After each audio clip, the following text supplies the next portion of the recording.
Welcome to the Midwest Blitz. It's college football comfort food for the Midwest soul.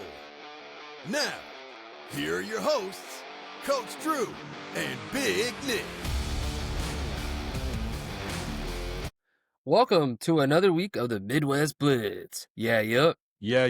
Today we're going to be covering the recap of week 1. But without further ado, there's somebody that is going off in the sunset. His name is Lee Corso. Nick, we were talking about this pre-show. Go ahead and tell us how you feel about Lee Corso. So it's really interesting from my perspective that as we start the Midwest Blitz, Lee Corso is going to retire from College Game Day. And I remembered a couple days ago, the first time I ever watched College Game Day and saw Lee Corso. And it was in 1997. I was 11 years old, and this is the Charles Woodson Heisman pose game against Ohio State, which was an absolutely epic game at the time. And so I remember watching College Game Day for the first time, and he pulls the headgear out and all the pageantry. And, you know, we've all seen College Game Day a million times, but it made a big impression on me as a kid. And honestly, that was probably the day that I fell in love with college football. So Lee Corso is a big part to thank for that. And me and Drew wouldn't be doing this show right now, probably, if it wasn't for Coach Corso and his contribution to the game of football. So I'd like to say thank you to Lee Corso. And I've always enjoyed his combination of knowing the game of football, but his sense of humor and the way he communicates things, I always enjoyed a lot. Yeah, and I also agree too. I mean, we saw Lee Corso did his picks together when we were at College Game Day for the Notre Dame versus Ohio State game 2 years ago. Mm-hmm. I mean, special person to special many people. He's an awesome guy. Honestly, he's the reason why we get to use props and just have a great time on this show. And he's kind of opened it up. Even Pat McAfee said, he's like, the reason why I'm doing the way I'm doing my style is because of you, Lee Corso. And I thought that was an honorable tribute to him. I want to do a quick Lee Corso fun fact for anybody who remembers the late, great Burt Reynolds, Hollywood superstar, was a running back at Florida State. And he was roommates and teammates with Lee Corso. So at one time, Burt Reynolds and Lee Corso were out on Saturday nights trolling for babes together. And that's a movie that I want to see made, honestly. Yeah, I mean, that's hilarious. I mean, that's similar knowledge epic. to when I saw the Netflix documentary about gambling man, Mr. Jerry Jones. Jerry Jones with the Arkansas, and he played with Jimmy Johnson. I was like, I didn't know they played the national championship team together, and that's why they were boys. It makes more sense in the hindsight. Well, that's the beginning of our show. Now, we just want to make an honorable mention. Did something special happen on Thursday, Nick? Anything in particular? Oh, you talking about the Buffalo, Minnesota game? Maybe Buffalo, Minnesota. Maybe some people in the comments. I think a pirate came to town on Thursday. Oh, he did. And he did. He ripped Las Vegas's ass on a big old fat parlay. Was that a 3-game parlay or was that a 4-game parlay, Coach Drew? Well, I'll tell you what. If you guys were here when you had to bring out your swords, as I did that day, all right, and I put my bet out there, all right, and I put it out there, all right, I said, take the spread for Ohio, Miami, Ohio, and Buffalo. And I said, if you really wanted some loot, right, some loot, booty, as a pirate would call it, yeah. Right? And put down a 4-liquor banger. Not 2, not 3, but 4. And we're going to skip 3 and go to 4. So I put that down and won over $100 on my units, right? I shared that with everybody. You know, it was quick income for me. As this progresses and as I become more and more of a pirate, I'll be adding more and more stuff, more props.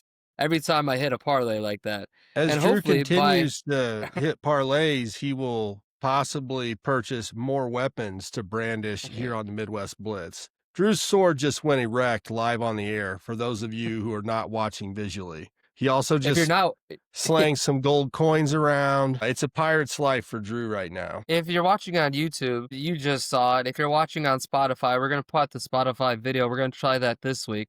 Do not pull over to see it. It's you can wait to your safe distance to go back to this point of the Don't gaze at Drew's sword while driving. It's not safe. Yeah, exactly. This is not safe. Well, it's not safe. So the Pirate, let's go to Thursday games. Let's open it up. Ohio played Rutgers, right? And in the preview show, I did say Ohio was going to cover, and possibly a baller of the week was also balling, Parker Navarro. What do you think about that game, Nick? What's your input? So Ohio at Rutgers Thursday was a really fun game as we anticipated. And Coach Drew picked this one to cover. So Rutgers ends up winning 34-31. And the Scarlet Knights had a good performance overall on offense. Their quarterback, whose name I will mispronounce, Lee Corso, had 2 touchdown passes, had a heck of a game, but the real star of the game and the best player on the field in this Mid-American Conference versus Big Ten matchup was Parker Navarro. He was the best player on the field. He threw for 239 yards. He ran for another 93 yards, threw for 3 touchdowns and a rushing touchdown, and had some other key scrambles to escape pressure for the Bobcats of Ohio. He really played a great game. After the game, Rutgers head coach embraced him after the game as if they were old friends or something. I think maybe Mr. Navarro has another year of eligibility. Maybe he might have a home in Piscataway next year. Who knows? But yeah, the play that really broke this game open, though, unfortunately for Navarro and his great performance, was a blocked punt by Kaj Sanders from Rutgers. It was jumped on in the end zone, retrieved by Cam Miller for a touchdown. And so, you cannot give up special teams touchdowns, especially as an underdog on the road, but that's a 7-point swing. If we take that away, the Bobcats would have had the lead in the fourth quarter and would have had a good chance to end up winning this game. And they still had a chance at the end, but we want to give a shout out to Parker Navarro, probably one of our ballers of the week. And also Antoine Raymond for Rutgers had a good game with 88 yards rushing and a touchdown. And Ian Strong had 100 yards receiving for the Scarlet Knights. So I didn't want to pass over the Rutgers players that did well, but Parker Navarro really stole the show in primetime on Thursday, didn't he, Drew? Yeah, absolutely. I was watching that game while it was going on, and a lot of throws happened to be dropped. I mean, this is the first week. There's a lot of drop catches. We're gonna get allude to that later on with some other games too.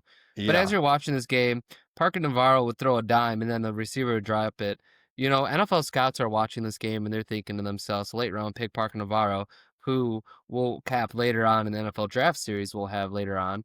But he should be a late round pick, but his stock definitely went up yesterday or on Thursday for sure. Well, the next game that we're going to cover here is Buffalo, one of my favorites to win the MAC, right? Traveled up to the north to Minnesota. They rode their boats. Maybe they didn't rode their boats. Maybe they ride their buffaloes, but they were approached by Minnesota men in boats. Could you row a boat from Buffalo, New York? Like you could go up to Niagara Falls, not too far away. Could you somehow row a boat from there to Minnesota? Through the Great Lakes? Maybe. We'll check that out. We'll get that. Maybe somebody in the comments could let us know how that would work fiscally and geography help at MidwestBlitz. Yep. Maybe we can Google Maps that later on. But this is a big game for you, Nick, as you had Buffalo. We got Buffalo, and you got your sleeper agent Minnesota went head to head. Let's talk about it. Yeah, this game was my baby. I was looking forward to this one and put in some early bets on it. So Minnesota ends up winning 23-10.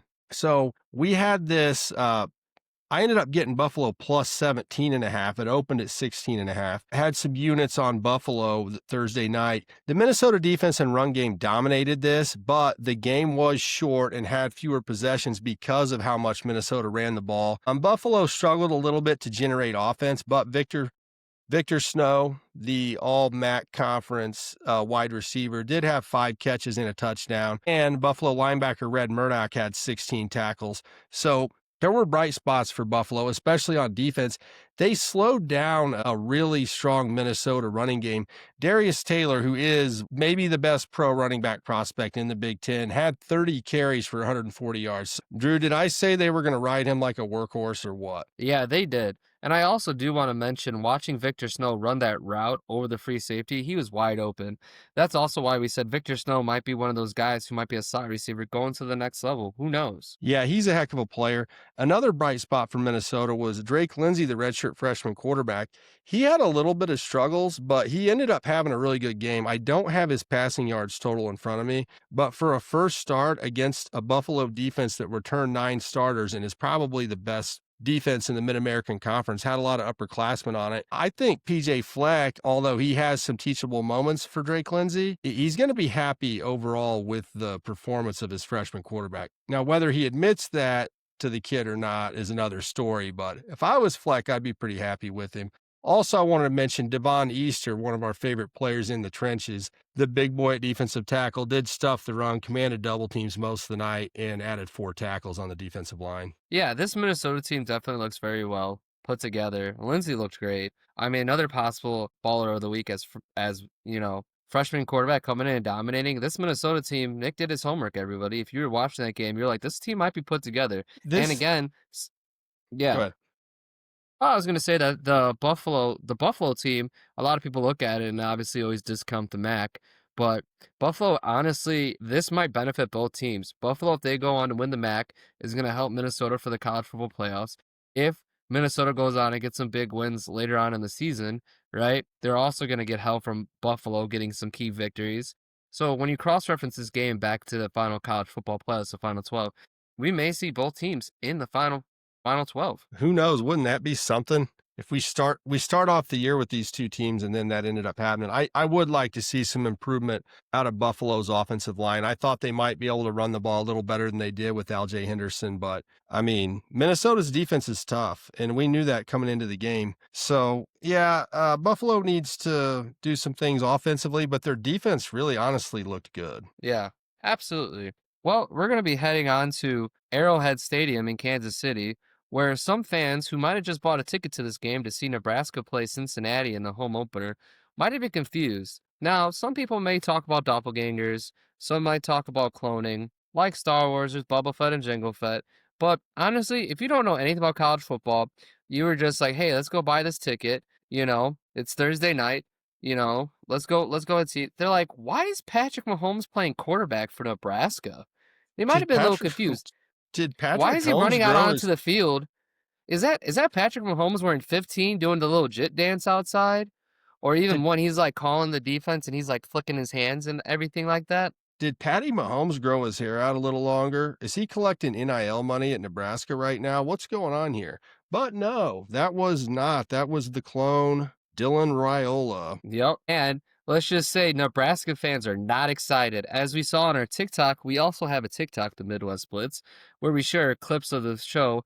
And a lot of Nebraska fans also agreed with Nick as he was talking about, is Matt Rule the answer with the Starbucks cup? Is he the answer? Is Boba Fett going to come in and do what he needs to do to lead this team to the next level? So Cincinnati was plus 6.5 in this game. And we talked last week about some of the hype around Nebraska and around Raiola. I don't want to put it all on him, although Drew does like to tease about how he allegedly doesn't copy Pat Mahomes' style and all that. Allegedly. But allegedly. The Cornhuskers squeeze out a win here by 3 points, so they did not cover, as we told you they wouldn't last week. But honestly, I did see a couple things that I didn't like. I thought that at the end of the game, and this was a close game, I thought that Raiola looked like he was tired when they were trying to run a hurry-up offense. And, I mean, I'm going to put on my old man hat right now and say, when I was 20 years old, I wouldn't have been tired at the end of the game. We used to play both ways and walk uphill to school both ways and blah, blah, blah. But I really kind of questioned his conditioning at the end of this game.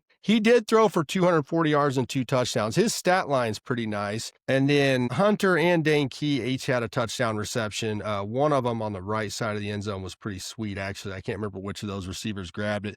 So there were some nice plays in the Nebraska passing game, and Raiola does have a good arm. But I guess I'd have to go players of the game for Nebraska. I would have to give it to Raiola, and Emmett Johnson had 100 yards rushing. But okay, the Cincinnati offense, which they run kind of a spread option type of look, it's not really a downfield passing scheme that the Bearcats employ. Their quarterback Sorsby, along with, they did kind of a running back by committee. They ran for 200 yards on Nebraska. Now, I'm going to play both sides of this coin here to be fair. It is tough defending the option. Another team we're going to talk about later gave up 2 long-ass touchdown runs yesterday, much to my chagrin.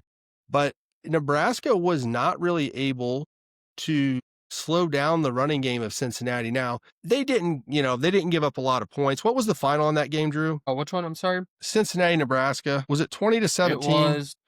It was 2017. I'll edit that. That's what I thought. I didn't have it written down. Yeah, it was 20-17. Okay, with the benefit of a 50-plus yard field goal hit by Nebraska's kicker in the first half, they end up winning by a field goal, but this was not a game they ran away with. this was a game where Cincinnati was really able to control tempo offensively using the spread. And so my question and assertion last week was that while the media paints Raiola as the star of this team, when Nebraska has had success in the last couple of years, it was really on the back of a strong defense, and they've lost some guys on defense. So I'm wondering if they're going to be able to replace that defensive production and meet the goals that they want to hit this year. But I will say for Nebraska, you got to win in game number 1 in a non-conference game, headed into no Big Ten schedule is overly easy. And I don't think Nebraska has the toughest schedule in the Big Ten by a long shot, but you got a non-conference win and you get to work and improve moving forward. But I do have some questions about this Nebraska team still. Yeah, and Cincinnati is a team that's a lot of people's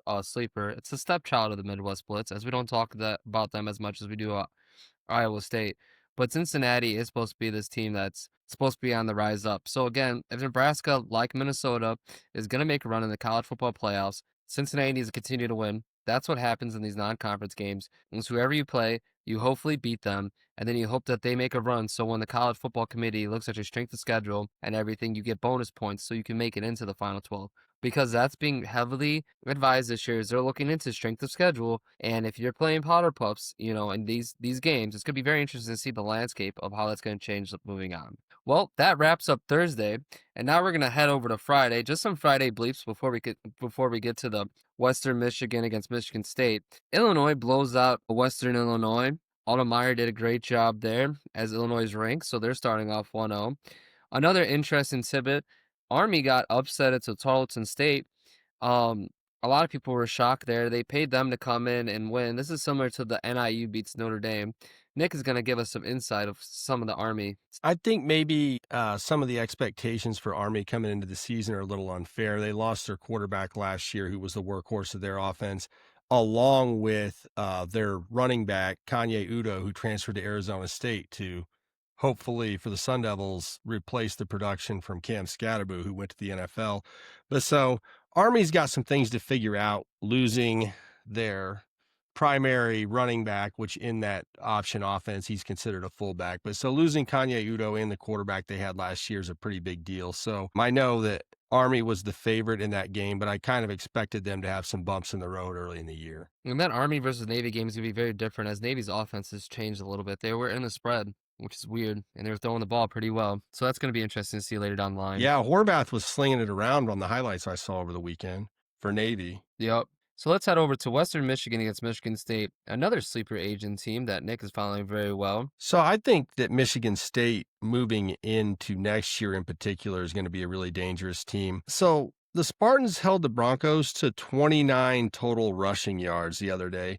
Aiden Childs and Nick Marsh, two of my Midwest Blitz preseason All-American picks, connected for their first touchdown of the season. Michigan State put some points up in the first half and kind of just leaned on the run in the second half to kind of run the clock down.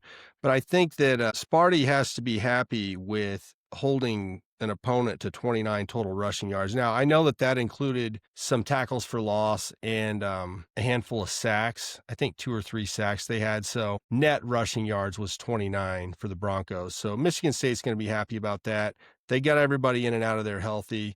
They got Childs and Marsh a connection. They had another receiver that played really well also. So things to be happy for if you're in East Lansing for sure. Yeah, East Lansing was an interesting matchup and another good insight by Nick on that game. Well, later on that night, right after that Michigan State ended, I sent a Nick a random text said, "Do we think Central Michigan is going to cover plus 14?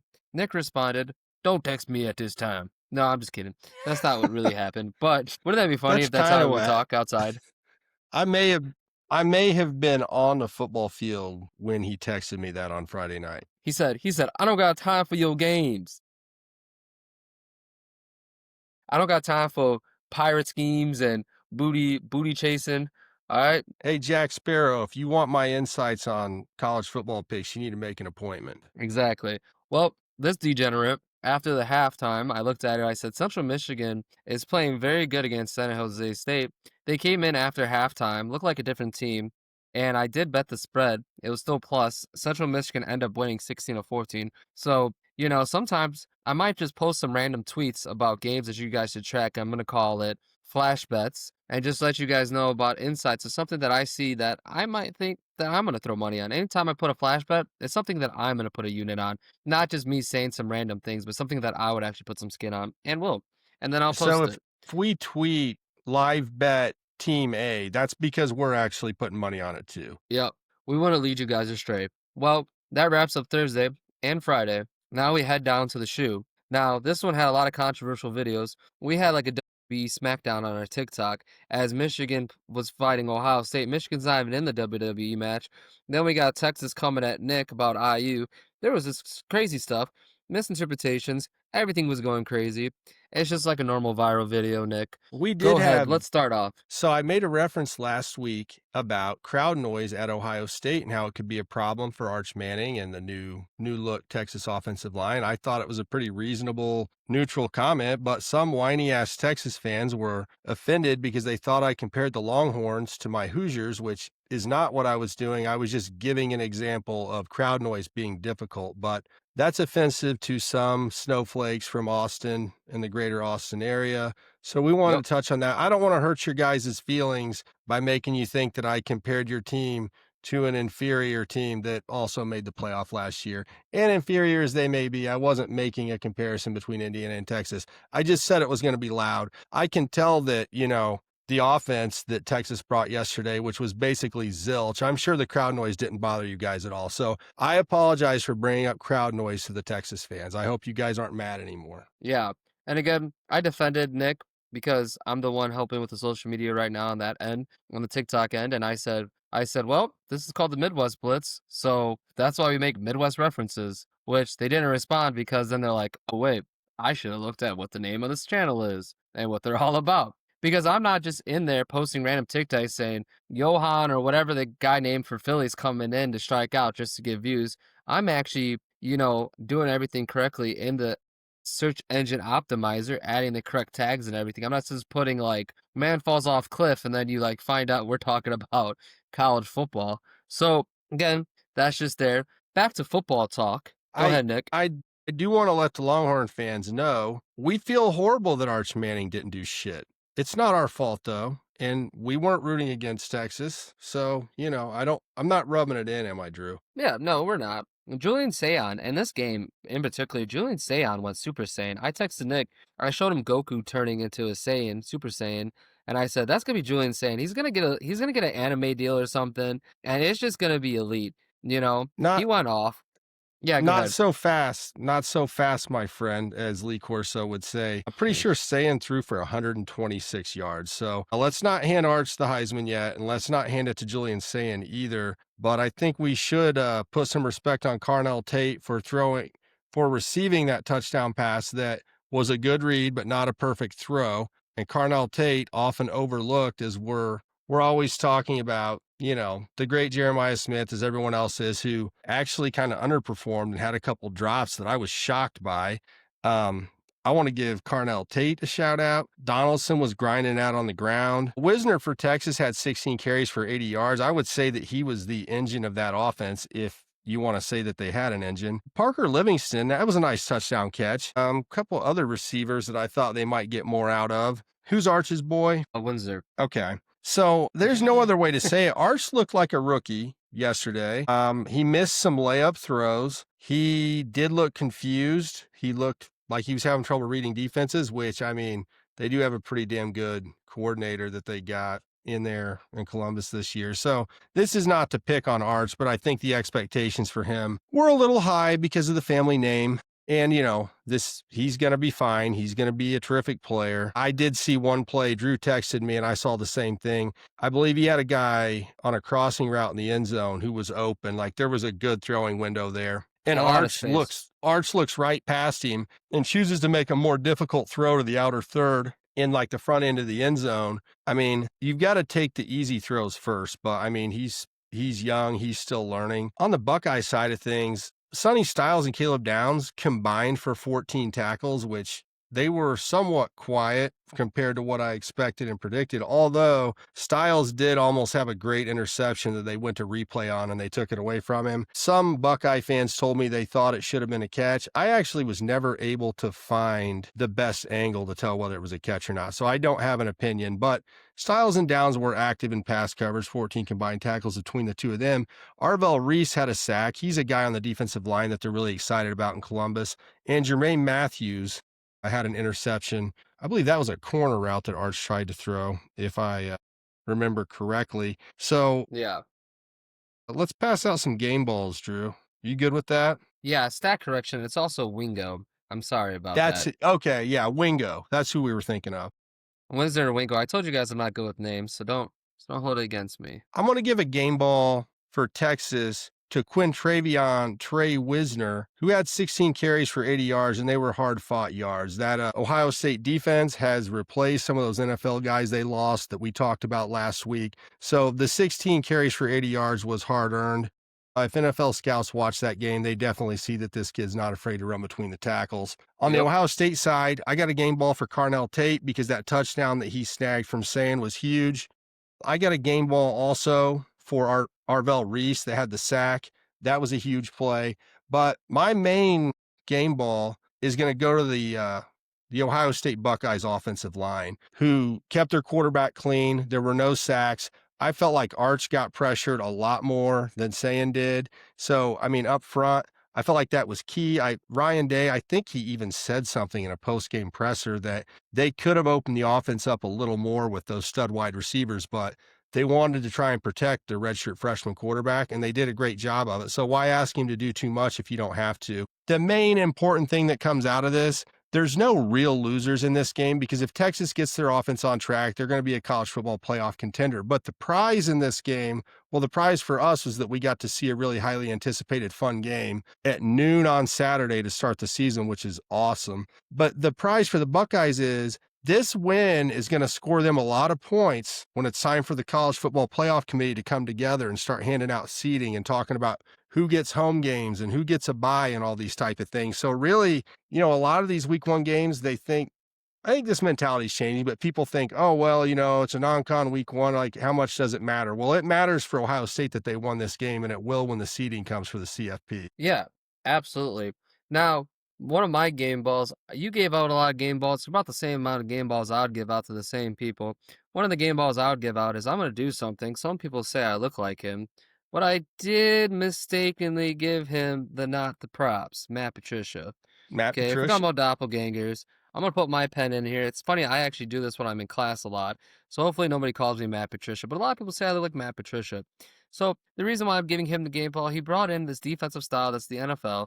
He went against a Manning. He won 3 Super Bowls with the Patriots. He's done against Mannings. He thinks this baby Manning's not going to do anything, and he knew exactly what to do. So, as Nick is spitting his thing out there, he's like, baby Manning, I went against the big Mannings.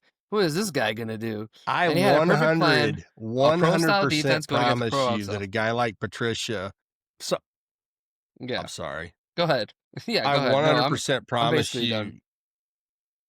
I 100% promise you that a grizzled NFL veteran coach like Matt Patricia could give one half of a shit less that kid's name is Manning. And that comment that you just made is like the exact type of thing that I hear from like pro athletes when kids come in from college and from coaches. I was listening to some old retired NBA Hall of Fame guys talking recently, and they were talking about playing against some college all-star team, and the college all-stars come in like they're all big and bad, and the interactions between the pro and the college players are like, kid, I don't even know who the fuck you are. And that is the mentality from pros to college. Like we love college sports, and some people idolize these kids or whatever. Someone like Patricia, who's coached against Hall of Famers and coached with Bill Belichick and all this, he's not at all impressed that your last name's Manning. And we know who got the better of that matchup. I love that game ball. That's cool. I know a Manning. I've met a couple. That was my game ball. Yeah. So that's gonna wrap up Ohio State and Texas. Now we're going to loop around. We're going to add in some games that just not honorable mentions, but top 25 that are Midwest Blitz. Penn State did blow out Nevada, so they did do that. We were talking about don't gamble on that because we don't know what's going to happen, but Penn State looked clean. They'll be number 2 again next week, as Ohio State will probably jump Texas, as we just talked about.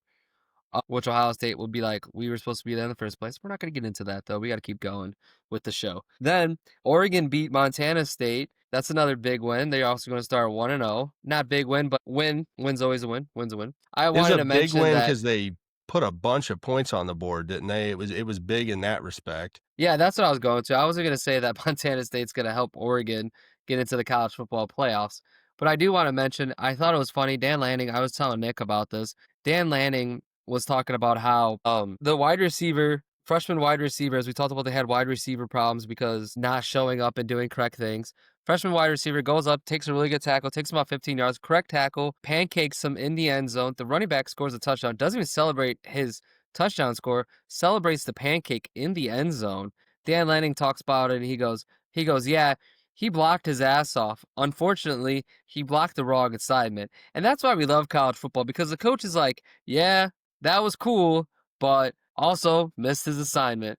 You got any quotes about that, Nick? That you want to add before we keep moving forward? I'd rather see a kid blocking his ass off and putting someone on his back and missing his assignment than you hate to see the offensive lineman, especially in a short yardage or goal line situation, who's standing there and he doesn't have a hat on anybody. So I love that story. Yeah.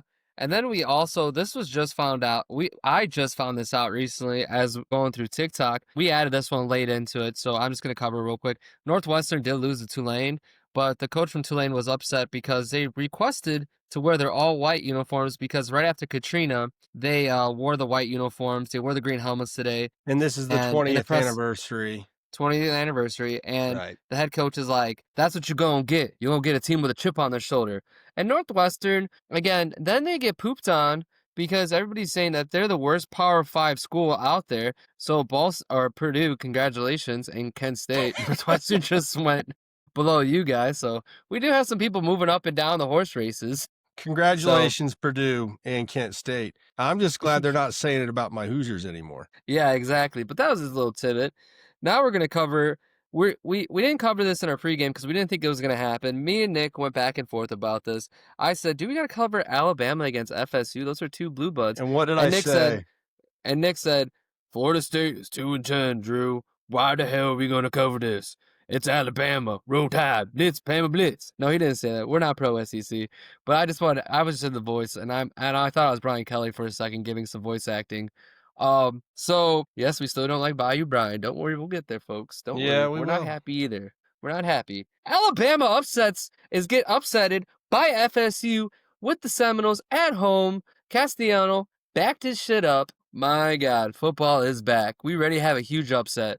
Go ahead, Nick. I was watching a different game and then with a friend, and I'm like, look at this Alabama-Florida State score. We got to check this out. And he says, this is why I love college football. This is so much more fun than the NFL.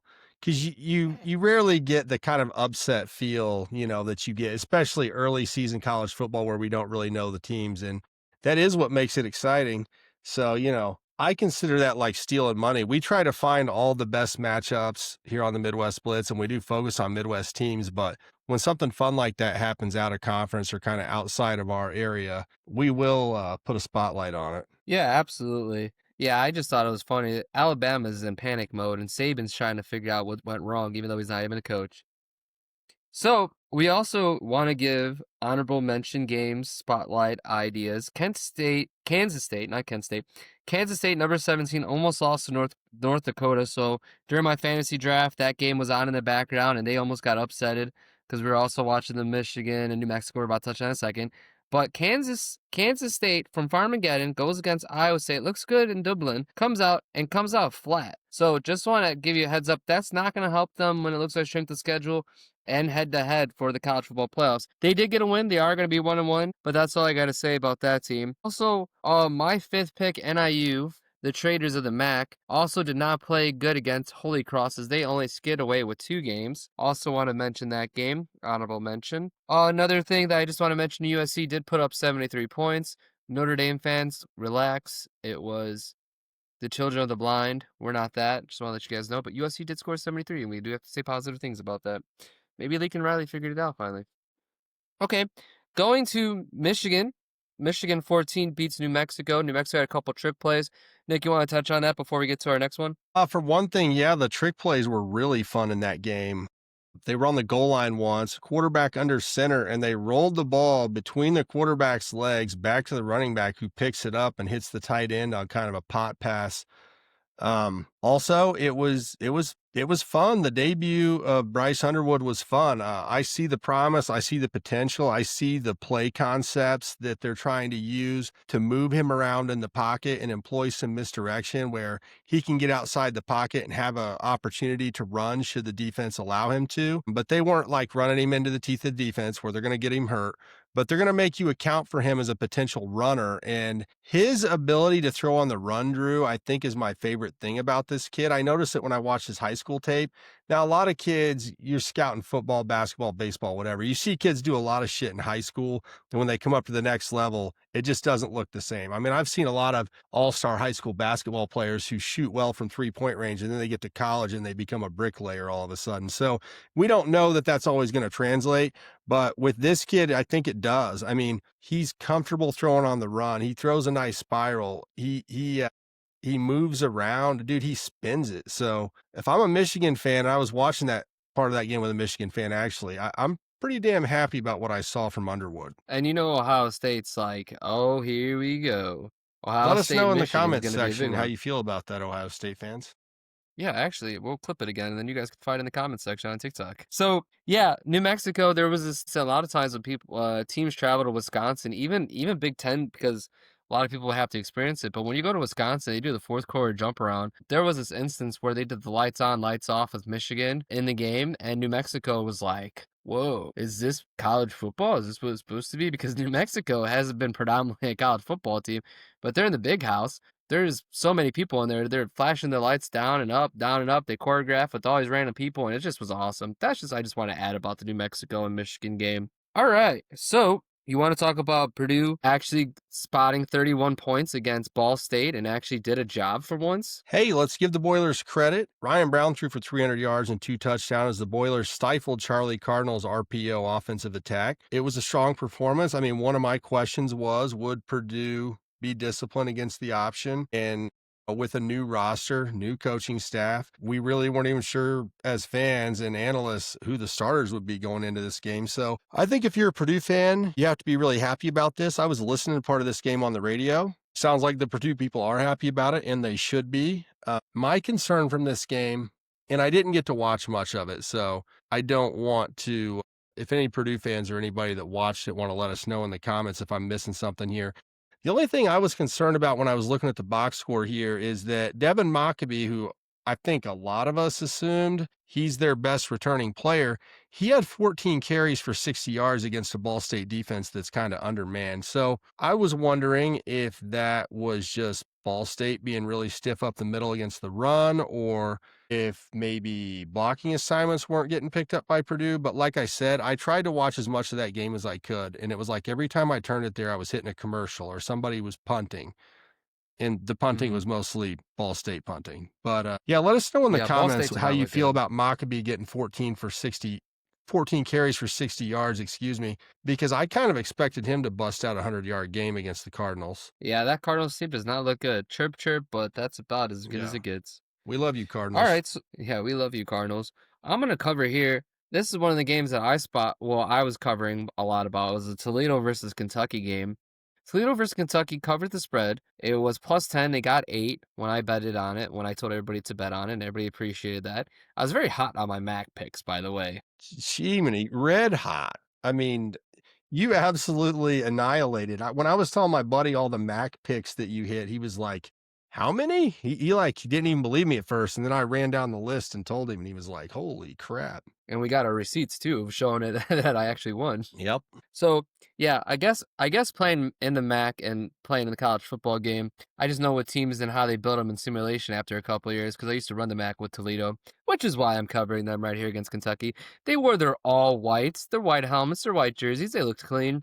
Kentucky, an SEC team that's trying to bounce back and try to be relevant again in that, being a football team and not an actual basketball program. Shout out to the Region Rats, who actually did play for Kentucky, who are now in the NFL, right? That was cool. but that's as much as I really rooted for Kentucky football. Now, I've been on this field, long story short, so I was a Kentucky fan a little bit because of baseball-related You went on a stuff. recruiting trip there, right, Drew? Yep, I went on a recruiting trip there. Very boring city. Louisville's way more funner. I'm sorry to hate to say it, but Kentucky, like if you like an old place, they do a really good job of shooting down there. It's like kind of like St. Louis, like how they make St. Louis look pretty. That's a stray. There you go, Missouri. Um, Jesus, Drew, East come St. Louis. on.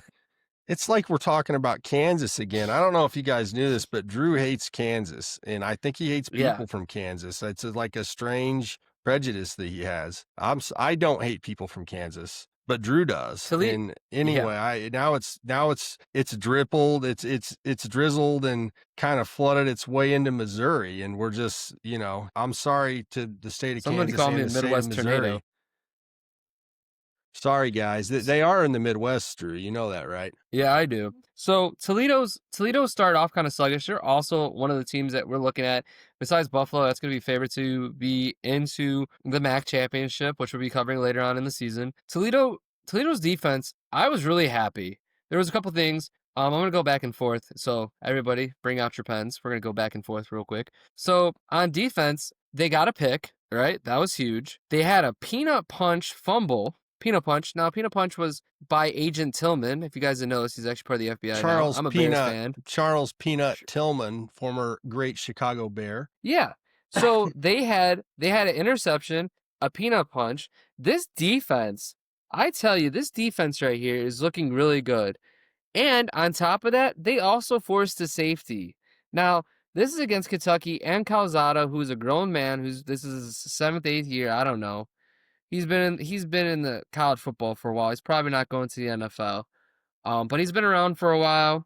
He's what it is, And actually, I will say this: when I was covering the game, Tucker Gleason threw an interception early in the game, and then he figured it out. Similar to what you looked at Arch Manning, just very ducks out there. As Nick would say, defenses are going to be ahead of offenses. And this ain't your college football you might have grew up on where the offense scores 60 points. Defense is becoming bigger and bigger each year. And honestly, when you follow trends, if you want to pick the national champion, look around week 6 or week 7, the people that have the most, here's some free stuff for you if you're going to clip it. It's going to be whoever has the best differential offensive defense is the team that's going to win the national championship this year if you look down at that for betting odds. So week 7 is about when you want to lock in that bet. I've been tracking it the last couple of years, and you can get it down to at least 2 or 3 teams where you can put some units on. But going back to this Toledo game, Toledo against Kentucky is just a special game for me because Toledo did a great job. They actually backdoored the bet.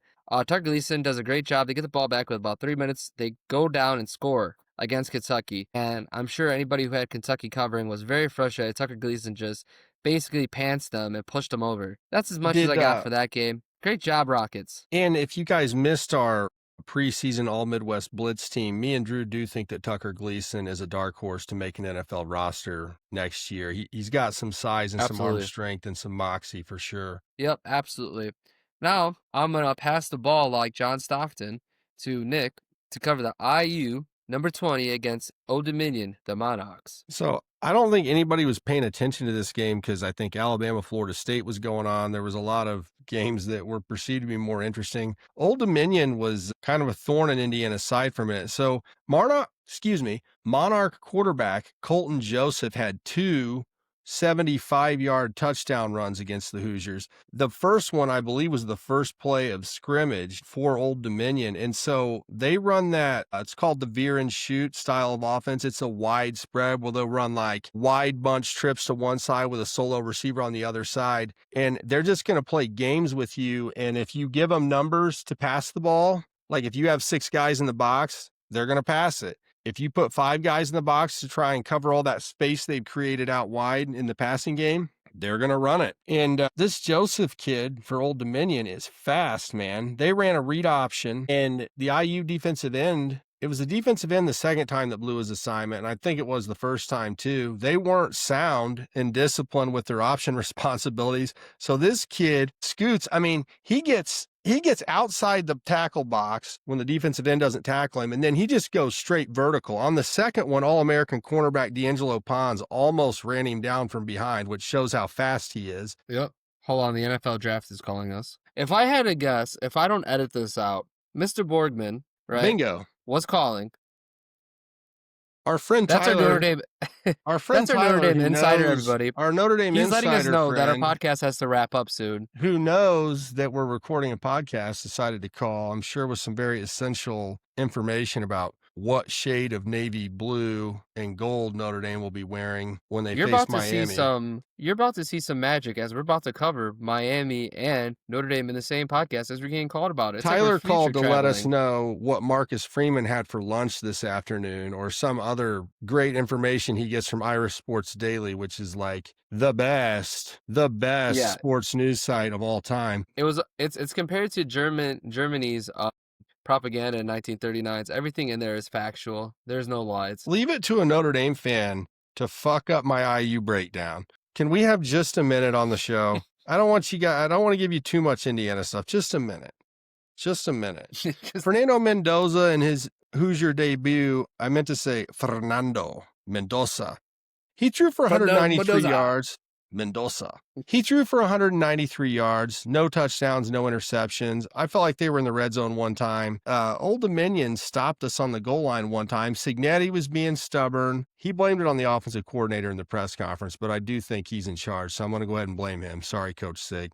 They had one-on-one coverage to their All-American wide receiver, Elijah Surratt, and he's like, there's 10 guys in the box. We're just going to run it right up the middle 4 times, basically. All right. Anyway, that was a problem for Indiana, but in the end, the Hoosiers took care of business. But this was a really weird game where Old Dominion did not snap the ball on the positive side of the 50-yard line once in this game. If you look at the box score, save for the insane rushing statistics by their quarterback because of the 2 75-yard touchdown runs, Indiana absolutely dominated this game. But because of the 2 big plays and a botched 4th and goal attempt by Indiana, this game was closer than it should have been, but it never really felt like Old Dominion was threatening to win the game once Indiana took the lead. But it was just a weird game. And so Indiana's got some stuff to clean up on how they play the option. And I mean, I hope they get it fixed, because if anybody else runs the veer and shoot that they play or employs that similar tactic, they might be hosed. They got beat on it once, and I was like, okay, anything could happen once. It's the first play of the game. This kid's really fast. Shit happens. When it happened the second time as a fan, honestly, I was pretty pissed off. Because, when I coached high school football, we played some teams that were really good that ran the option. And I would work with the defensive line and linebackers, and everybody has a job, and you have to do your job. You're not guessing where the ball is. And so the fact that this happened twice, if I'm Signetti, I'm ripping somebody's ass so hard the first time that doesn't happen again. But the problem as I say that is that with the option, if you're not prepared properly coming into the game, making adjustments in the middle of the game is just really difficult because of the nature of the option. It's different than anything else that you play, anything that you defend in football. The option's different. You get athletes in space, and if you're a defense and athletes get in space, bad things happen. So I guess I'm really not very happy with Indiana's performance. I mean, they did have a lot of positives.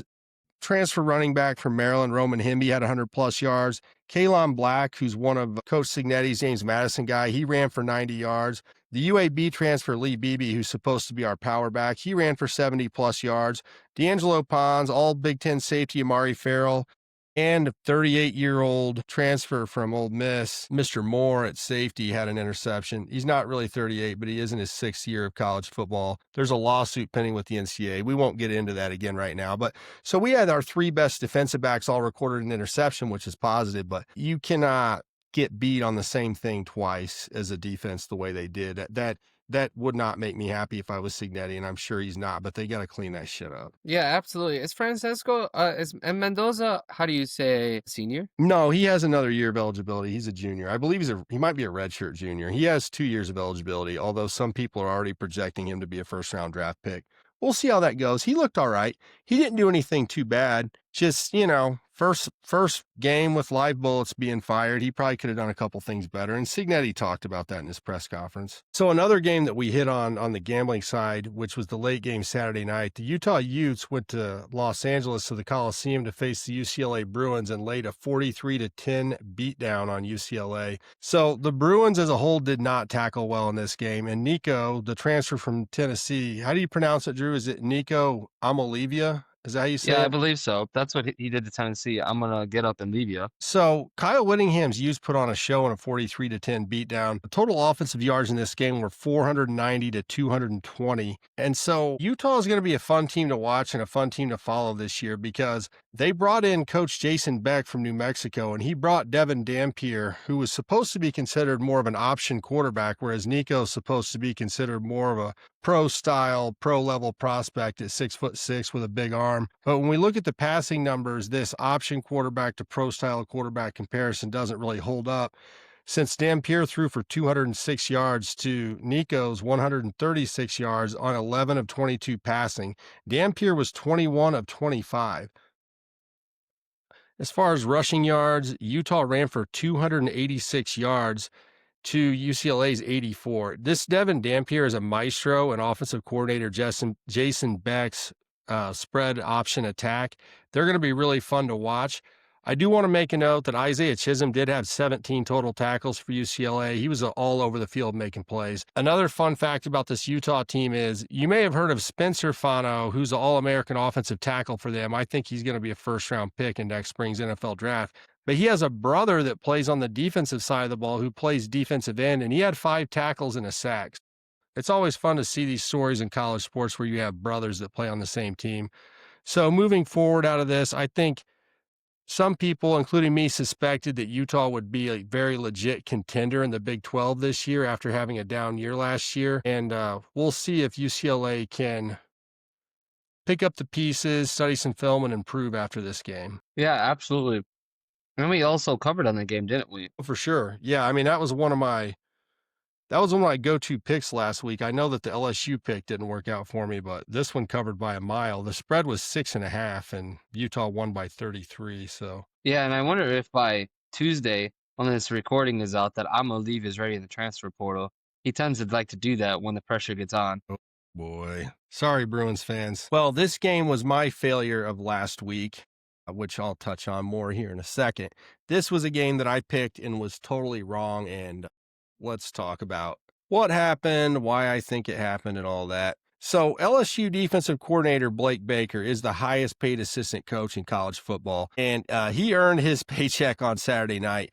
Dabo Swinney's Tiger offense may as well have brought a knife to a gunfight. There were so many times where Cade Klubnik would go up to the line of scrimmage with the play that they had given him, look at the way the defense was lined up, and then he would look over to the sideline as if to say, yeah, this play is not going to work. You guys have to give me something else to check into. I mean, there were times where Clemson's lined up with 3 receivers, and LSU's got 7 defenders in the box, which, if you know football math, is too many. You've got one-on-one coverage on the outside and should be able to get something to your best receiver where you have a chance to move the sticks or maybe even hit him over the top, depending on how the defensive backs are lined up and where the safeties are and all that. And they gave Klubnik no help in play calling. They had no answers for him, and I don't blame Cade Klubnik. How in the hell does Clemson only run the ball 20 times in this game? How? How does that happen? This game was criminally mismanaged by the Clemson Tigers coaching staff. And to quote Jim Mora, one of the best sports rants of all time, I said that Clemson was going to kick LSU's ass up front. I said it, and I'm totally embarrassed, totally ashamed, as Coach Morris said once upon a time. I owe an apology to the Clemson Tigers offensive line and defensive line. You guys performed beyond my expectations. And I think that game plan and coaching had a lot to do with that, but credit given where credit is due. My apologies to the big guys up front for LSU because you guys played a great game. My hat is off to you. For LSU, I got a game ball for Garrett Nussmeier. He threw for 230 yards and a touchdown. His offensive line did a great job of keeping him upright most of the game against a very highly regarded Clemson defensive front. And also, Aaron Anderson had 6 catches for 99 yards, the wide receiver for LSU. And I mean, he was a security blanket for Nussmeier for sure. You know, he's got basically 100 yards out of the 230 that Nussmeier threw for. And also, Drew, I'm glad you gave a game ball to a coordinator earlier. So you kind of read my mind because I'm giving a game ball to defensive coordinator Blake Baker. Clemson had no answers for the game plan that he came out with. Nope. Nothing. None. Nussmeier, he did a really good job. If we talk about the ponies going to the races and starting off with their Heisman race, he's definitely in the lead. As even Jeremiah Smith had a couple drops. This is back to the Ohio State game. Just a quick recap. Play with it for a second. He had a couple drops and had to switch gloves and everything. But Nussmeier, he comes in and does things to Clemson, and you're just like, yep, that's your Heisman leader right now. Arch Manning dropped the ball. Cade Klubnik had no clue what to do, so we're already seeing the horses race. We're seeing them run out of the gate. I mean, Brian Kelly, former Notre Dame head coach, a lot of people don't like him. We don't like him. I mean, that's just us being honest. Even probably the stepchild of the Midwest Blitz, Cincinnati, doesn't like him. You notice I didn't apologize to Bayou Brian, right? I just apologized to everybody else. Yeah, we don't like him. It is what it is. But congrats, LSU. I just wish you guys had a different head coach so you guys are more favorable. You see that sometimes. Like, a lot of people don't like Notre Dame because of the brand, but a lot of people admire Marcus Freeman. You got anything else to add? No, I mean, hats off to LSU. A hell of a win. Another situation where, that win may not hurt Clemson in the long run. It gives them a lot to learn from. But LSU has got some brownie points for if they make it into playoff consideration, which they definitely have a chance to do now. They've got some brownie points with the playoff committee, and that's a pretty damn good way to start the season. They're being mentioned in the SEC as now being contenders to go against Texas or Georgia to challenge for that position. Alabama has fallen behind. Well, with that, we are going to time travel as Notre Dame takes on Miami. Well, we're recapping now. The Miami Hurricanes hosting Notre Dame. And man, it did not go the way we planned it, did it, Nick? No, unfortunately not for the Irish. Yeah, unfortunately, the 6-year quarterback, Carson Beck, went off against us. Well, he is a grown-ass man, so. He is. All right, Nick, let's hear your thoughts about this Notre Dame versus Miami, because I have my thoughts, and I'm sure people are ready to hear mine. I really think Notre Dame dug themselves in a hole. They were down 14. Early on in the third quarter, primarily because of a bad offensive game plan by Mike Denbrock, who is the play caller for Notre Dame. If you don't believe that it was a bad plan, let's just look at a few numbers. So at halftime, All-American running back Jeremiah Love had 4 carries the whole first half. He should have 4 carries by the end of the first drive, or the second drive at least. There's no way he should go a whole half with 4 carries. On top of that, Price and Love are supposed to be one of the top running back duos in the country. Jadarian Price and Love combined had 16 carries for the game. Oh, but don't worry. They tried to fix it by giving C.J. Carr, the freshman quarterback, 8 carries, including a head scratcher on 3rd and 2 towards the end of the first quarter where they basically try to run QB power, and it just gets absolutely stuffed. It didn't fool the defense, and we got a lot of good things to say about Carr. I'm really encouraged about his future in Notre Dame blue and gold, but I mean, you've got 2 workhorse stud running backs, and that's your go-to play on 3rd and 2. I just did not understand that. Notre Dame's backs had 16 total carries. Miami had, I believe, 3 running backs that combined for 35 carries. So there was really no commitment to the run game, and I understand once you get down, you're more reluctant to stick with the run, but Notre Dame was really never committed to the run from the beginning of this game. Mike Denbrock has to fix this situation. We cannot see numbers like this again moving forward. That is not a good strategy for Notre Dame. I will say this, Carson Beck looked very comfortable running the new offense in Miami. He looks like a fit with Mario Cristobal, whose offensive line and running game looked really solid against a stout Notre Dame defense. I think this has been a good move for Carson Beck and his future NFL aspirations, because this allows him to showcase his abilities with the field spread out a little more, where he's able to really show his maturity as a player. Whereas I think at Georgia, it was a little more run, then throw it when you need to. But here, now they are committed to running the ball, but they allow him to go out there with 4 and 5 wide receiver sets and really read defenses and spread the ball around. Here's another big problem for Notre Dame in this game. Let's talk about the 2 turnovers that were both on very similar screen passes, okay? The first one, they throw a screen pass towards the sideline. Malachi Fields catches the ball, and then Hurricanes defensive tackle Justin Scott comes out there like a grizzly bear and just annihilates him. Now, this is after they'd already run this same screen concept several times prior. It was just obvious that Miami saw it coming. And, I mean, dude, you do not want to have one of your star wide receivers basically in a situation where he's playing Oklahoma drill with a 300-pound defensive tackle. I mean, he got absolutely crushed on that play. And so I don't blame Fields for the fumble. I blame the play call. I think he was put in a really bad situation. So then the second turnover, again, they basically ran the same play or a very similar play. The defense saw it coming. This time the pass gets tipped up in the air and monster defensive end Ruben Bain comes out there and records an interception. So that's 2 screenplays that were thrown wide towards the sideline where you had defensive linemen out there busting the play up. If it's that obvious that the defensive linemen are out there, then you weren't fooling anybody. I did appreciate early in the game, I thought Denbrock was going to try and spread it out to open up the running game moving forward, but that's really not what they did. They just would not stop with the short passing game and those screen passes, and it didn't work out at all. It was just too predictable. Yeah, absolutely. Miami knew it was coming. Shout out to Mikey H. We were trying to bring him on as a guest host, but he had business to do and take care of, and I appreciate that. What But up, Mikey? Sorry you couldn't make it on the show. We'll get you later. Yep. But Mikey was definitely telling me some things we were texting after the game, and one of the things he mentioned was, I don't see how Jeremiah Love is the best running back in the nation, which I agree. Absolutely. If you're a Miami fan and you're not part of the Midwest Blitz, he's a friend of the show. I was on the Miami podcast with him. But if you're not from the Midwest Blitz, if you're not a Notre Dame fan and you're like Jeremiah Love, that's the thing. Jeremiah Love should have been installed here in the Miami Hurricanes that he is a legit running back. He had 10 carries for 33 yards. That is absolute horse shit. The other thing that also happened too was I get it. They had Love, they wanted to get him out there, and they had him on like check downs and different things to move him out there. Something different because they want to work him one-on-one because they know that he can break away from a lot of tackles. He actually did his signature hurdle, and a lot of people made fun of him because they're like, man, he just likes pressing the triangle button. But besides that, like you look at this offense, you're absolutely correct, Nick. They did a lot of bubble screens. And bubble screens, if you got one guy that's playing man coverage on somebody, he can literally sit there and predict what's going on down there. And if they're pressing man, then the bubble screen gets blown up. That's exactly what happened on the second interception. It was an obvious.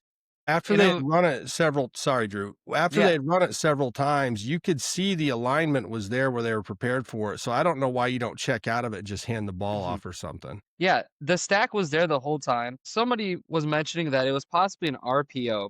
Now, an RPO is a run pass option. Go ahead, Nick. So I went back because we were talking about this in the group text. I went back and watched the second play in detail and watched the line and the mesh point between the quarterback and the running back.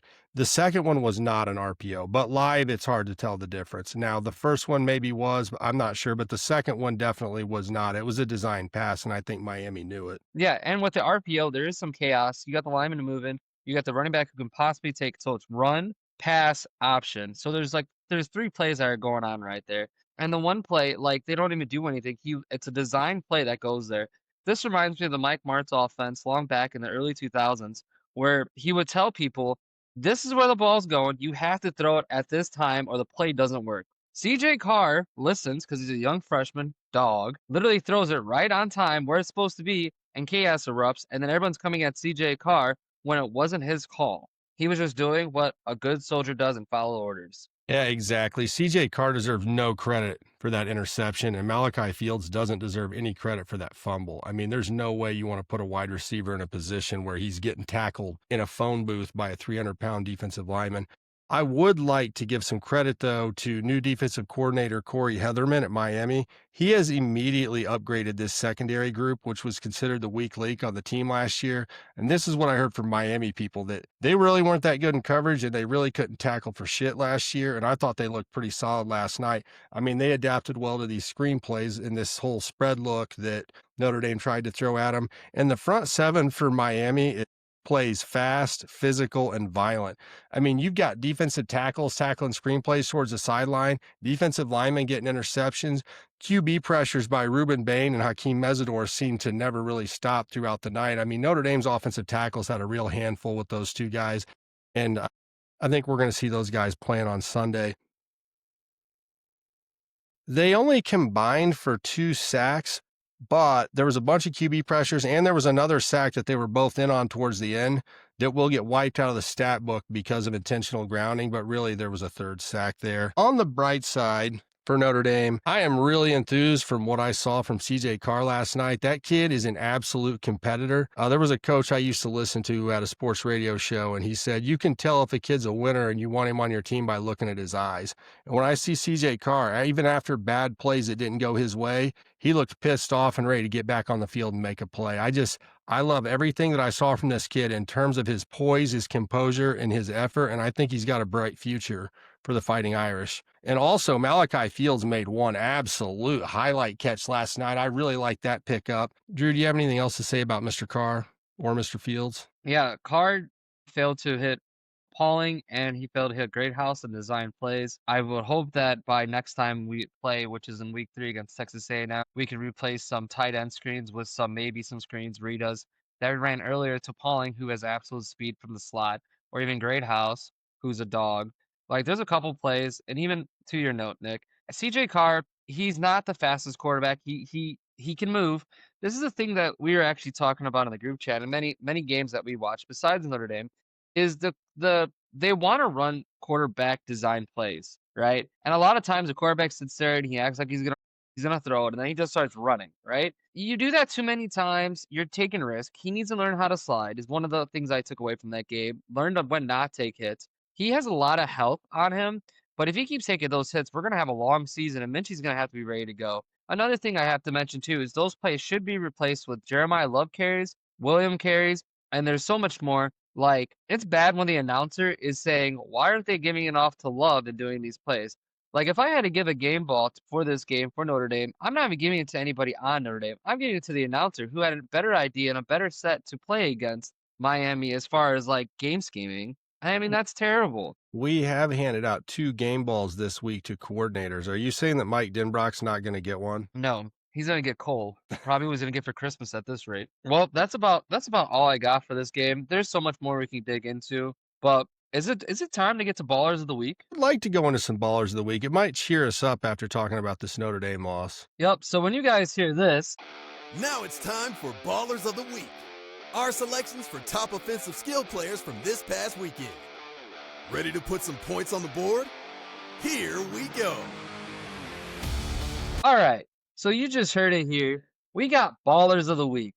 Nick, you want to lead it off? Go ahead. So my Ballers of the Week at the offensive skill positions are Darius Taylor from Minnesota, who I predicted would come out with a huge rushing game against Buffalo on Thursday night. He had 30 carries for 140 yards. This guy's got NFL in his future.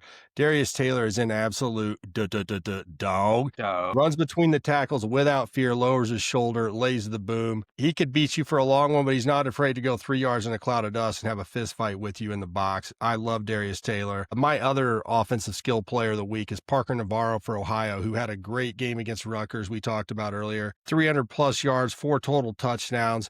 This kid is definitely a sleeper on NFL draft boards. If he's not yet, he will be. He's going to have a chance to show his skills off in another pretty big game against a Power 5 opponent coming up. Who are your Ballers of the Week this week, Drew? Yeah, my Ballers of the Week is also Parker Navarro out of Ohio. This man is just a dog.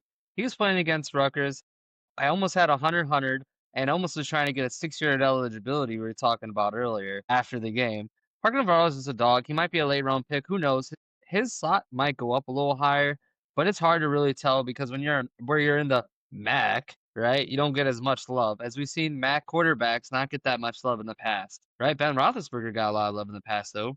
So just to name a few. My other one, so I got 2 more, and I got 2 honorable mentions. One's an actual honorable mention, and one I just want to point out that was a baller play.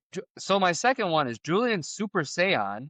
I'm pushing for this anime character to be basically him getting his hair turned gold going against Texas. I mean, he just lit it up, in my opinion. He did everything that you can ask for a freshman quarterback. I mean, Jeremiah Smith dropped a couple of passes against Texas, and you're like, what happened? Is this guy still the same? He switched out his gloves, came back in, and Saiyan still was like, I got you. Passed the ball around, got a good ball to Tate, right? Incontested coverage to take the lead early. My other Baller of the Week is Drake Lindsey, Minnesota quarterback. He just looks like he knows what he's doing. He's also a freshman too, right, Nick? Yeah, and I'll tell you, Fleck coaches him hard, and he responds well to it. This kid's another young quarterback who's a competitor that I'm looking forward to seeing in the Big Ten. And I think if he can continue to grow and mature, he had a pretty big game the other day. If he continues to grow and mature, it's really going to add an element to this Minnesota offense. They were run heavy week one, like we predicted in another gambling pick that we hit on against Buffalo.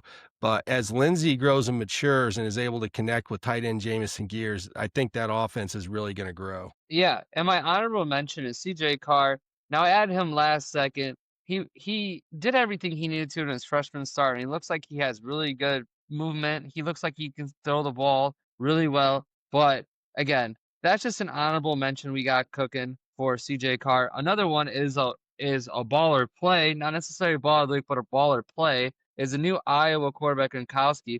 There is this play where I believe it was either a linebacker or a safety. You came in on a blitz and hit him, and he literally just stood in the pocket, absorbed this hit, and was going to throw the ball, and he does get rid of it. The whistles were blown, and the ref said, no, no, no, he was in a grapple. Yes, folks, the quarterback stood there, absorbed the hit, literally was like, hey, bitch boy, and as he was holding on to his leg, throws it, and they had to go, well, no, he had you in the grass. Let's be fair now. We get it. You're a dog. It's kind of like when you try to tackle your uncle during a Thanksgiving backyard football game when you were a kid and he's just dragging you around. That kid's built like a brick shithouse for a quarterback, isn't he? Yeah, that's why he's not a baller of the week this week. He didn't have that many passing yards. But let's just put it like this, less than 50. But we'll be covering that next week as we cover the Cyhawk. I'm sure he's going to throw more than that. All right, Nick, let's get to this part of the show where we like to feed people. When you hear this, ring the dinner bell. It's time for Buffet Busters, our top offensive line performers of the week. Anyone in the mood for pancakes? Ready to serve some pancakes here on Buffet Busters. I'd like to start by giving a game ball to the entire Ohio State offensive line, who faced off with a very highly regarded Texas defense and allowed 0 sacks. They kept their freshman quarterback clean, and they deserve a game ball for that. I mean, neither of those teams put up huge offensive numbers, but Ohio State's offensive line was composed, played really well together, even though they had to replace some parts in the offseason. I had some questions about that. But the Ohio State offensive line gets a game ball from me versus Texas. And then my other offensive line game ball for Buffet Busters is going to go to Spencer Fano for Utah, who basically puts on an offensive line clinic whenever you watch him. He's like a dancing bear out there. He's 300 pounds light on his feet. He manhandles some of these guys for UCLA like a varsity player blocking a JV guy. So Spencer Fano, you are one of our Buffet Busters of the week. Who you got, Coach Drew? yeah, I actually took the 2 tackles from LSU. Now, they might not be part of the Midwest Blitz, as we can pick some players as long as you're playing against Midwest Blitz teams or the spotlight games we got. And I got the right tackle and left tackle, Tyree Williams and Weston Davis. They just did absolutely everything in their power to keep Nazemir on upright and throwing the ball, dominating against Clemson. I mean, if he wins the Heisman, those guys got to get Rolexes for sure, right, Nick? Absolutely. And I mean, I was surprised at how well Williams and Davis did. They had to block Parker, the All-American defensive end from Clemson. Clemson has another all-conference defensive end on the other side of the ball and a bunch of very highly touted young linemen that are athletic. And Williams and Davis were like a brick wall out there, man. They kept Nussmeier clean. They allowed the pretty boy quarterback to sit back there and do pretty boy quarterback things. So Williams and Davis, you are our Buffet Busters of the week. Yeah, and I also have a guy that sometimes eats at the salad bar, maybe goes get some ice cream when their real men are eating at the buffet. But let's talk about 5-star wide receiver DeCarrion Moore, who absolutely took a guy 15, 20 yards, running play for Oregon. We're talking about an Oregon 5-star freshman. Took a guy all the way to the end zone. Now tackles him, but a true pancake, not a tackle. But I'm describing what happened as he goes to the ground. The running back comes up to him and literally goes, that was awesome. Like, you see him celebrating more of that block than anything. Then they go to Dan Lanning in the press conference and they're trying to give the man kudos. And he goes, yeah, he absolutely blocked his ass off. Unfortunately, he had the wrong assignment. I mean, Oregon's in the right place. This is why this team is undefeated last year. I mean, they're starting off 1-0. They're on the right track. How about that, Nick? You know, for our initial buffet busters of the week, we were excited to talk about offensive linemen. We've got a freshman wide receiver serving up pancakes. He's making a guest appearance on our buffet buster segment, and we have another guest appearance later in our player of the week segment. You want to transition to the next one, Drew? Yeah, so when you guys hear this, now we're going to flip to not from the offense, but to the defense. When you hear this, If you enjoy quarterbacks with grass stains on their jersey and pretty boy ball carriers running for their lives, this might be your favorite part of the show. It's time to go in the trenches, where we celebrate the top defensive line and linebacker players of the week. So in the trench is going to be our best defensive lineman and linebacker performances of the week. And my first one is Moses Thomas for Rutgers, who had 13. It might even ended up being more than 13. I saw two different numbers in the box scores, but he was all over the field against Ohio when Parker Navarro was trying to shred this Rutgers defense. Thomas was there standing tall with a bunch of tackles for the Scarlet Knights. So Moses Thomas, you are in the trenches with us, buddy. You get a game ball. Also, Red Murdoch from Buffalo. So the Buffalo defense was on the field a lot trying to defend Darius Taylor in that strong Minnesota running game with a bunch of big old boys on their offensive line. But Red Murdoch had 16 tackles versus Minnesota. He helped the Bulls stick around against against a power four opponent. He's representing the MAC well. Red Murdoch, you get a game ball. You are in the trenches with us. Also, the two defensive ends against Notre Dame last night. I hate to do it, Notre Dame fans, but Ruben Bain and Hakeem Mesidor were badass last night. They were all over the field, sacks, QB pressures, interceptions. I think both of these guys have a future on Sunday. Ruben Bain and Hakeem Mesidor, you are in the trenches with us. Coach Drew, who do you got in the trenches? yeah, I got Moses Walker out of Rutgers. I said Walkers out of Rutgers. Maybe I got now in the Jersey accent Rutgers. too. So he had 13 total tackles. I mean, he was a dog. He was helping stop Parker Navarro when he was scrambling. He was doing everything he needed to do to keep Rutgers in that game, and eventually helped them win that game. I also got your boy Maverick from Minnesota. He was Maverick also Baranowski. Yep. He was a dog. I mean, that guy, he was covering land like he was an F-22, codename Maverick. I mean, he was out there zip-zapping and doing everything he do. He's a monster. If you see him play, he plays with a lot of energy. I can't wait to see him possibly on Sunday one day. And then my other guy I got is Caden McDonald, Ohio State. If you're watching that Texas-Ohio State game, which many of you were just like we were, every time Sarkisian decided to call a quarterback sneak, which is our favorite play as we talked about in this segment this week, you would see McDonald just literally right there plugging up a hole and everything he can. And that's why they won, is because he was in the trenches. That's our boy. I forgot Go ahead, one, Nick. Drew. This was not a game we spent a lot of time on this week, but Denny Sutton for Penn State have 5 tackles and 2, not 1, but 2 forced fumbles. Anytime a defensive lineman is forcing turnovers, they are going to be in the trenches with us. Denny Sutton, you get a game ball. Drew, you want to do no-fly zone now? Yep. When you guys hear this, 2/3 of the earth is covered by water. The other third is covered by our next segment. Time to enter the no-fly zone with our top defensive back performers of the week.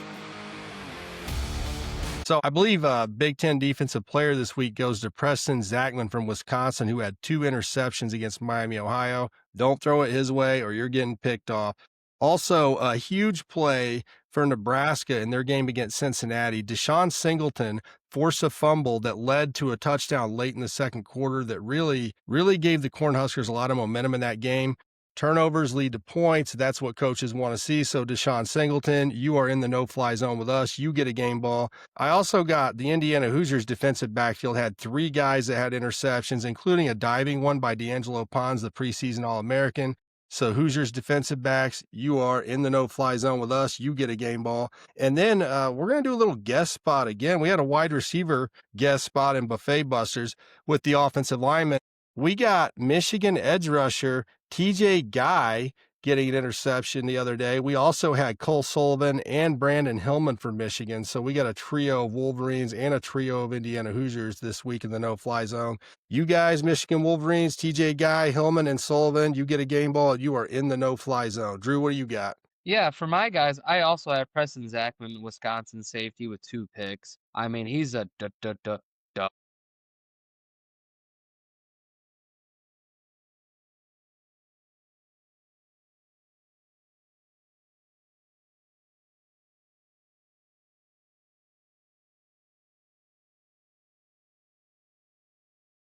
They're going to be tough.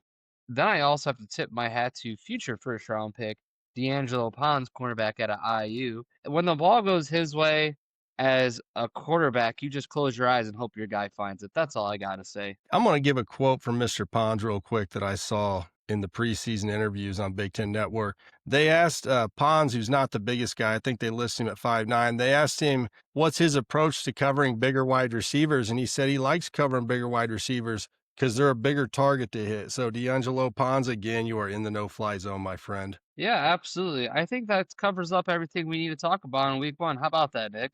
Made it through. I can't believe week 1's in the books. College football is back, and we are pumped about it here on the Midwest Blitz. Yeah, absolutely. And again, subscribe to us on YouTube. Subscribe to us on Spotify. Like, comment. TikTok. Mailbox. Mailbox. We'll send you mailbags.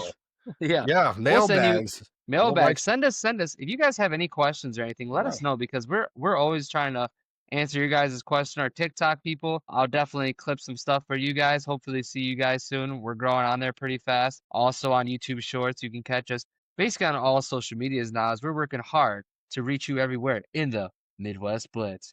This is Coach Drew signing off. Big Nick signing off. Drew, do you want to do a Midwest goodbye? Should we hang around and just kind of glad hand, or are we actually going to sign off now? We like to do a Midwest goodbye here on the Midwest Blitz. Yeah, usually we say goodbye and then we add some more about D'Angelo Pons, and then we talk about Notre Dame a little bit for another half hour. And if you guys just want to hang out with us, you can, or you can turn on your next podcast, but this is definitely a Midwest goodbye. This is another Midwest goodbye. It ain't the first, and it won't be the last here on the Midwest Blitz. We'll see you next time, guys. See you guys next week as we release our next podcast on Wednesday, Thursday. Record Wednesday, Thursday. See ya.